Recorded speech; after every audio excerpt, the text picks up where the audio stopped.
Ladies and gentlemen, we ask that you please take your seats at this time as the program will begin momentarily. As a junior semi-independent researcher, you are expected to take responsibility for your work, take initiative and be in control of the progress of your work. This is why it is important that you know how to plan your research accordingly, taking into account availability of resources as well as the lead time and response time of your intended research activities.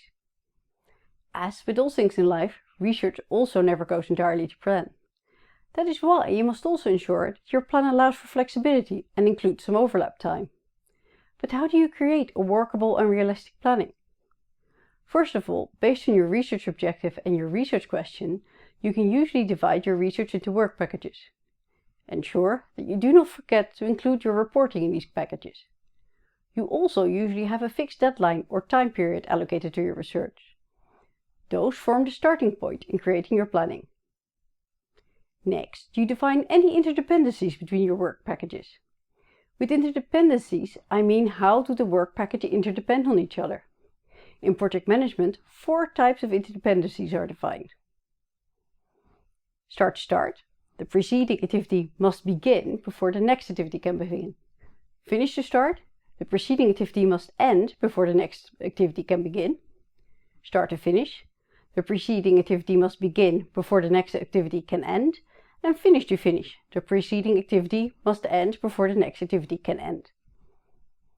Once you have defined the interdependencies on a work package level, zoom in on each work package and define deliverables per work packages and identify their interdependencies.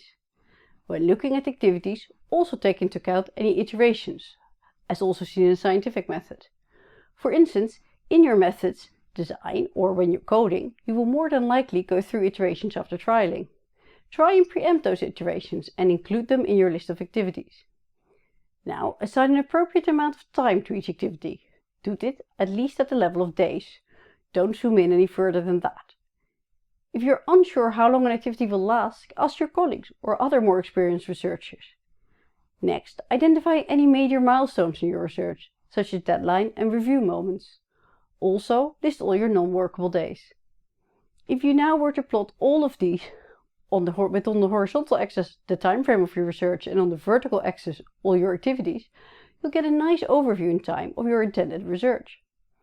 The more experienced planners among you will now probably think, did we not just create a Gantt chart? This is indeed the underlying theory of a Gantt chart, which is a type of bar chart that represents a project schedule. Gantt charts are named after its inventor Henry Gantt, who created those in the early part of the 20th century. By plotting the length of each task as a bar, a graphical representation was created. In Gantt charts, the level of completion of a task is often indicated by shading the completed percentage of a task. You can create Gantt charts in a very simplified form in Microsoft Excel, but most people use professional project management software these days, such as Microsoft Project, Instagantt, TeamGantt or Gantt Project.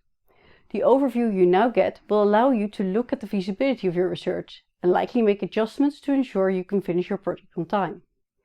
Finally, the Gantt chart is not only useful when planning your research, but it's also of great use during your research to keep track of your progress and foresee bottlenecks and make adjustments where necessary.